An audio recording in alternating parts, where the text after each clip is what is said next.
성도 여러분 안녕하세요. 앞으로 돌아오는 몇 주 동안은 성경에 나오는 씨앗 이야기를 좀 해볼까 합니다.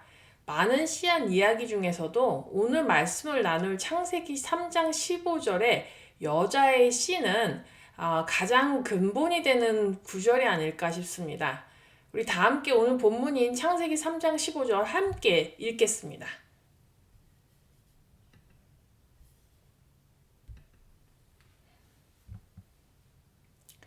창세기 3장 15절입니다.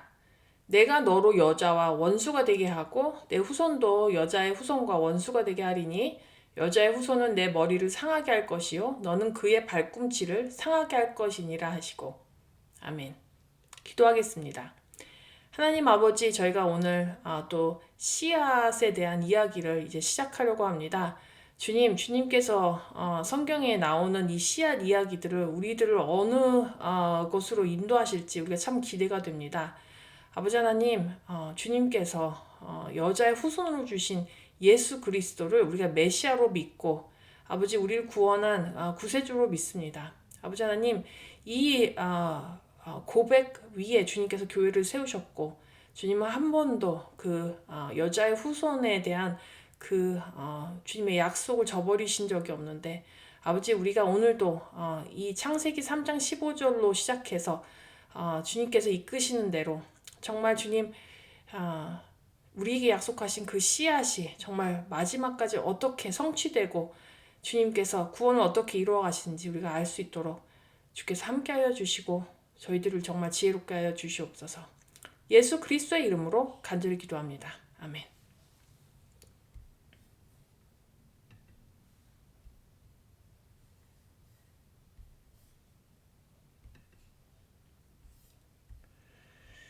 한국말 성경으로는 오늘 본문을 여자의 후손이라고 해석을 했어요. 그런데 영어 성경을 보면 그 여자의 씨앗이 사단의 머리를 상하게 할 것이다 라고 예언이 되어 있죠. 후손이라는 영어 단어 대신에 씨앗이라는 의미의 단어로 the seed 라고 써놓았습니다. 우리나라 말에는 관사의 그런 개념이 없기 때문에 이 관사가 어떻게 붙느냐 따라 그 의미가 어떻게 달라지는지 우리가 좀 잘 이해하기 힘들 수 있습니다. 그런데 창세기 3장 15절에 나오는 씨앗에 영어 관사, 정관사죠. the를 붙이고 거기다가 대문자 s를 써서 the seed 라고 표시해 놓았습니다. 정관사 the가 붙을 경우에는 그냥 어느 씨앗이 아니라 모두가 특별하게 인지하고 있는 아주 특정한 씨앗을 말합니다. 거기다가 대문자로 씨앗을 표기해 놓은 것은 이 씨앗이 약속된 메시아로 오실 예수 그리스도에 대한 예언임을 의미심장하게 표현해 놓은 것입니다. 이렇듯이 이 한 구절에 이 씨앗이라는 단어 하나가 가지고 있는 의미가 아주 풍성하고 깊기 때문에 창세기 3장 15절의 별명이 원래 복음, 원복음, the original gospel 이렇게 부르죠.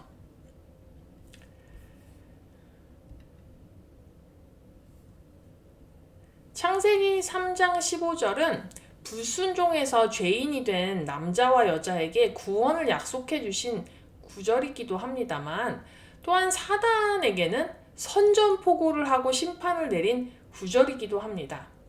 하나님의 선전포고와 함께 이 시점부터 사단의 그러니까 사단이 하나님의 구원을 방해하는 작전은 이때로부터 시작된 것이기도 합니다. 여기서 주목할 점은 타락한 인간에게 아들이나 후손을 약속한 것이 아니라 하나님이 씨앗을 약속하셨다는 것이죠. 그러니까 육적인 자손의 약속이 아니라 구원의 씨앗이 되시는 예수 그리스도를 약속해 주신 것입니다. 이 씨앗이 예수 그리스도라는 사실은 바울이 갈라디아서 3장 16절에서 아주 명확하게 설명하고 있습니다. 함께 갈라디아서 3장 16절을 읽도록 하겠습니다. 갈라디아서 3장 16절입니다. 이 약속들은 아브라함과 그 자손에게 말씀하신 것인데 여럿을 가리켜 그 자손들이라고 하지 아니하시고 오직 한 사람을 가르켜 내 자손이라 하셨으니 곧 그리스도라. 자, 여기서 한국말로는 자손이다 했는데 자, 영어로도 제가 써드렸습니다. The promises were spoken to Abraham and to his seed. 자, 씨앗으로 나오죠. 후손이라고 나오고 있지 않고 seed. The scripture does not say and to seeds.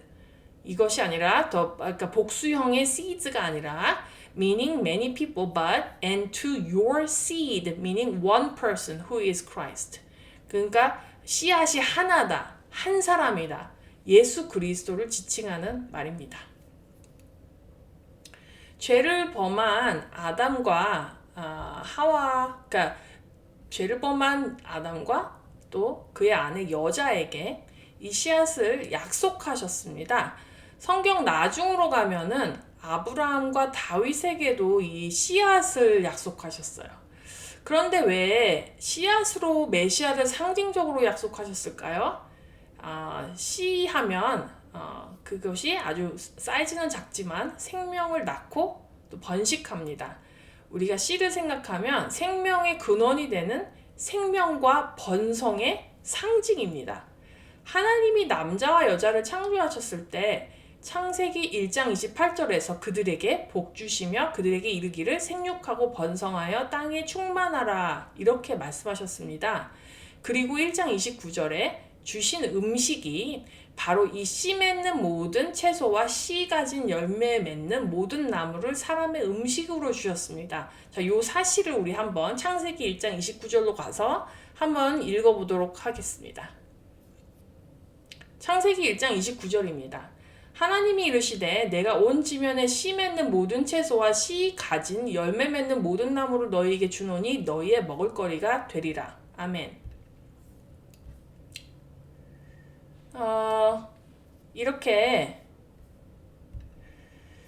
사람에게 축복으로 주신 하나님이 사람에게 축복으로 주신 먹거리가 바로 씨앗이었습니다. 이 씨앗은 바로 생명의 근원이신 예수 그리스도를 말하는 것이었습니다. 창조된 사람이 먹고 누리는 것은 예수 그리스도였고 예수 그리스도를 먹는 자마다 영원히 생명을 얻고 예수 그리스도의 열매를 맺으며 생육하고 번성한 것이 하나님의 창조 섭리였습니다. 아담과 여자가 선악과를 먹고 죄를 지은 것이지만 또한 그들은 그리스도의 생명의 씨앗을 먹는 것도 또 함께 중단되었습니다. 생명의 근본 되시는 그리스도의 씨앗을 먹지 못하게 되니까 사람은 죽음을 맞게 되었고 죄와 죽음의 종로로 타게 된 것이죠. 창세기 3장 15절의 예언은 아담과 여자에게 매우 인상적이었던 것 같습니다. 특별히 아담은 3장 20절에서 아내의 이름을 하와라 새롭게 지어주었습니다. 사실 하와가 아니고 이브인데요. 이브라는 말, 이브, 영어로 이브 이러죠. 이브라는 말은 히브리어로 생명 이런 뜻입니다.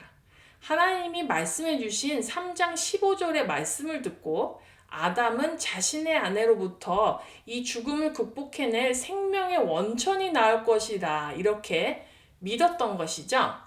그래서 남자의 갈비뼈에서 나왔다고 해서 부르던 여자라는 그 이름 대신에 사단의 머리를 상하게 할 씨앗을 생산할 여자인 자신의 아내를 이브라고 이름을 붙여준 것입니다. 생명이다. 당신은 생명이다. 자신의 아내 이브가 모든 생명의 어머니라고 이렇게 부르고 그를 그렇게 여기게 된 것이죠. 이것은 아담이 얼마나 간절히 창세기 3장 15절에 하나님의 약속을 믿었는지 또 고대했는지 보여주는 구절입니다. 자신의 아내를 이브라고 부르면서 그는 창세기 3장 15절에 하나님의 약속을 자꾸 되새긴 것이에요. 3장 20절 한번 읽어볼까요? 아담이 그의 아내의 이름을 하와라 불렀으니 그는 모든 산자의 어머니가 됨이더라. 아멘. 이브도 창세기 3장 15절에 나오는 씨에 대한 약속을 굳게 믿었습니다. 그 굳게 믿은 그 믿음의 증거가 창세기 4장 1절에 나옵니다. 한번 우리 읽어보겠습니다. 창세기 4장 1절입니다. 아담이 그의 아내 하와와 동침하매 하와가 임신하여 가인을 낳고 이르되 내가 여호와로 말미암아 득남하였다 하니라. 첫 아들을 낳은 이브가 아들 이름을 가인이라고 짓습니다. 가인이라는 단어는 히브리어로 취득했다, acquired, 혹은 가격을 주고 무엇을 샀다, 이런 뜻이 있습니다. 여자를 통해 나오는 씨가 자신들을 구원해 줄 메시아라는 부푼 그런 소망으로 출산의 고통의 가격을 지불하고 구원자인 남자를 취득했다라고 외쳐 부른 것입니다. 이분은 가인을 낳고서 이렇게 생각한 것 같습니다. 내가 하나님이 약속하신 여자의 씨인 남자를 마침내 획득했다라고 말이죠. 그런데 사단은 여자의 씨를 없애기 위해서 가인이 자기 동생인 아벨을 죽이는 범죄를 저지르게 하죠. 그러나 하나님은 여자의 씨를 아담과 이브의 세 번째 아들 셋을 통해서 이어가게 하십니다. 신약 성경에 오면 창세기 3장 15절에 약속된 씨앗이 계속 발전해 가고 있음을 우리가 볼 수 있습니다. 로마서 16장 20절을 한번 읽어보도록 하겠습니다. 로마서 16장 20절입니다. 평강의 하나님께서 속히 사탄을 너희 발 아래에서 상하게 하시리라. 아멘. 그냥 이렇게 딱 들어도 로마서 16장 20절이 창세기 3장 15절의 말씀과 매우 흡사합니다. 창세기에서는 여자의 씨인 예수 그리스도가 사단의 머리를 상하게 할 것이다 이렇게 했는데, 로마서에서 바울은 사탄이 우리의 발 아래에서 상하게 된다 이렇게 말씀했습니다. 여자의 씨는 분명히 특정한 한 사람을 지칭하는 말이었는데, 바울은 여자의 씨를 더욱더 확장해서 교회와 그리스도 안에서 속한 모든 믿는 자들을 포함하는 의미로 해석을 했습니다. 사탄의 머리를 부수는 역할을 그리스도가 십자가에서 시작하셔서 그리스도와 함께 십자가에 죽고 다시 부활한 모든 성도들에게 창세기 3장 15절의 말씀이 성취되는 것이죠. 갈라디아서 4장 4절로 오면 바울은 창세기 3장 15절에 약속된 씨가 여자의 씨라는 것을 매우 강조해서 말하고 있습니다. 자, 다 같이 갈라디아서 4장 4절을 한번 읽도록 하겠습니다. 4장 4절입니다. 때가 차매 하나님이 그 아들을 보내사 여자에게서 나게 하시고 율법 아래에 나게 하신 것은, 아멘. 유대인들은 부계 혈통을 중심적으로 자신의 어떤 가계를 중점적으로 부계 혈통을 중점적으로 따집니다. 성경에 나오는 가계 혈통들을 보면 집안의 남자들, 그것도 장남을 중심으로 혈통을 기록해 놓았음을 알 수 있죠. 구약 시대에는 여자는 숫자에 치지도 않았습니다. 그런데 참 의아하게 창세기 3장 15절에서 여자의 씨, 여자의 자손이라고 특정적으로 메시아를 예언해 놓았습니다. 이것이 우리에게 무엇을 말해주는 걸까요? 성경에서 여자를 문자적인 의미가 아니라 상징적인 의미로 기록을 해 놓았을 때의 의미는 어떤 영향력을 끼치는 신념이나 풍습을 이루는 시스템을 의미한다고 보시면 됩니다. 성경에서 여자를 더 깊은 의미로 해석할 때 여자를 어린 양 예수의 신부인 교회로 볼 수 있고, 혹은 성별을 떠나서 남자 여자를 떠나서 그리스도와 연합한 모든 성도들을 지칭할 때 여자라는 은유를 사용합니다. 구약시대에 하나님을 떠나 이방신을 섬기는 이스라엘을 하나님은 가늠하는 여자로 비유해서 표현했죠. 특별히 호세아서에서 가늠하는 아내를 빗대어 하나님을 떠난 이스라엘을 가리켜 말씀했습니다. 물론 성경에서 나오는 모든 여자를 이런 상징적인 의미로 해석하면 오류를 범할 수 있습니다. 문맥에 따라서 가장 적절한 상징과 은유를 이해하는 것이 바람직합니다.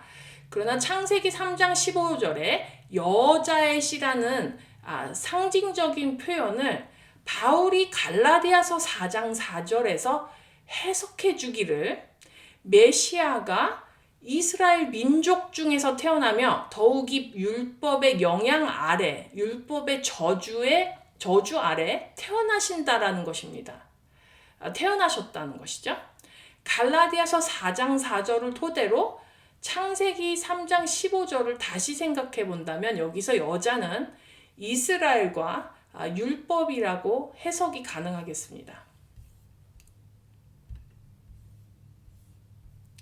창세기 3장 15절에 하나님의 구원의 약속은 유대인들에게는 매우 중요한 의미를 지니고 있기 때문에 여자의 씨 혹은 여자의 자손이라는 구절은 메시아를 묘사하는 아주 중요한 표현이었습니다. 아브라함의 씨나 다윗의 씨가 예수님이 메시아라는 사실을 증명해주는 결정적인 단서인 것과 같이 여자의 씨라는 구절 또한 메시아를 의미하는 어떤 특정적인 용어였던 것이죠. 요한복음을 보면 예수님께서 의도적으로 자신과 자기의 어머니 마리아의 관계를 여자와 씨의 관계로 표현하신 것을 찾아볼 수 있습니다. 다 함께 요한복음 두 구절을 한번 읽어보도록 하겠습니다. 첫 번째 구절은 요한복음 2장 4절입니다. 예수께서 이르시되 여자여 나와 무슨 상관이 있나이까 내 때가 아직 이르지 아니하였나이다.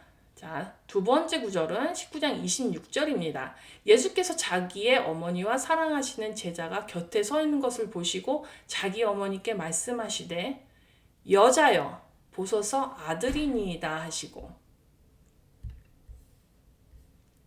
자, 첫 번째 구절은 예수님의 그 사역이 공생의 사역이 일어나기 전에 아주 처음에 초반부에 가나의 혼인잔치에 가셨을 때 첫 번째 기적으로 물로 포도주를 만드신 그 시나리오입니다.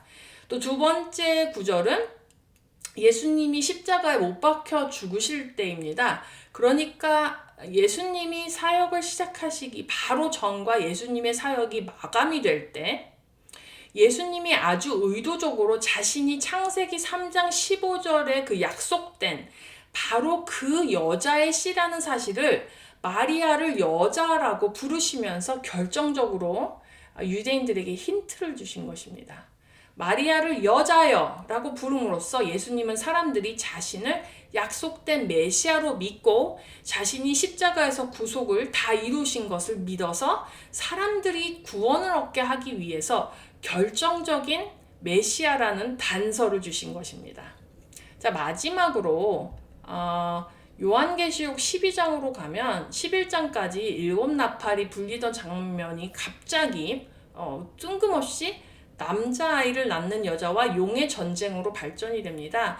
요한계시록 12장의 장면은 그냥 단순한 환상으로 그게 치부되는 것이 아니라 창세기 3장 15절에서의 여자의 씨와 사단의 전쟁을 조금 더 구체적으로 발전해서 보여주는 성경입니다. 여기서 남자아이를 낳은 여자가 나오고 마지막 절에 그 여자의 남은 자손이 나옵니다.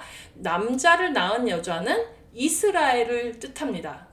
이스라엘 국가를 뜻하고 그 여자의 남은 자손은 지금 신약시대의 개념인 교회를 뜻합니다. 남자를 낳은 여자인 이스라엘은 역사상 실제로 사단의 핍박을 수없이 받았고 또한 용이 그 여자의 남은 자손과 더불어 싸운다는 것은 교회의 말세에 환란이 꽤 있음을 알려주는 것이죠. 자, 우리 다 함께 요한계시록 12장 13절에서 17절 함께 읽도록 하겠습니다.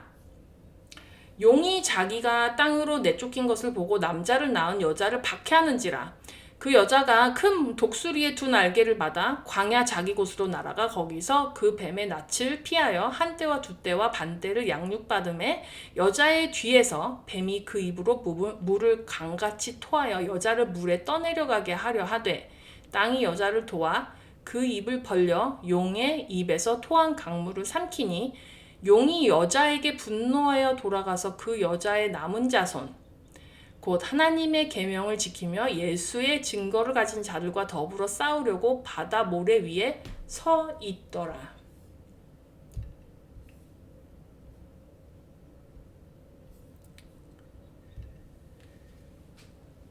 메시아로 오시는 약속된 여자의 씨가 성경의 첫 책인 창세기와 마지막 책인 요한계시록을 묶어주고 있습니다.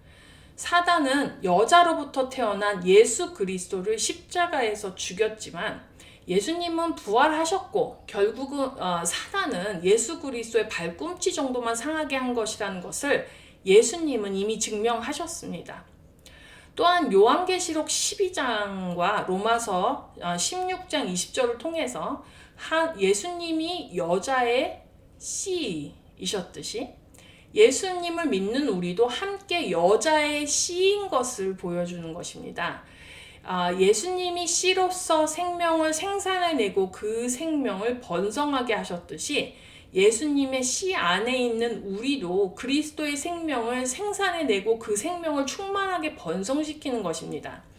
우리는 말씀이신 예수 그리스도를 생명의 씨앗으로 충분히 섭취해야 합니다. 그래서 우리가 이렇게 말씀을 아주 열심히 공부하고 묵상하는 것이죠. 그리고 예수 그리스도가 창세기에서 약속된 여자의 씨이시며 마지막 날에 용, 그러니까 사단인 옛뱀의 머리를 깨부수실 여자가 낳은 아들이시며 또한 우리가 그 여자의 남은 자손으로서 로마서 16장 20절과 같이 사탄을 우리 발 아래에서 깨부수는 자들인 것을 명심하면서 우리는 신앙생활을 해야 할 것 같습니다. 다 함께 기도하고 마치겠습니다.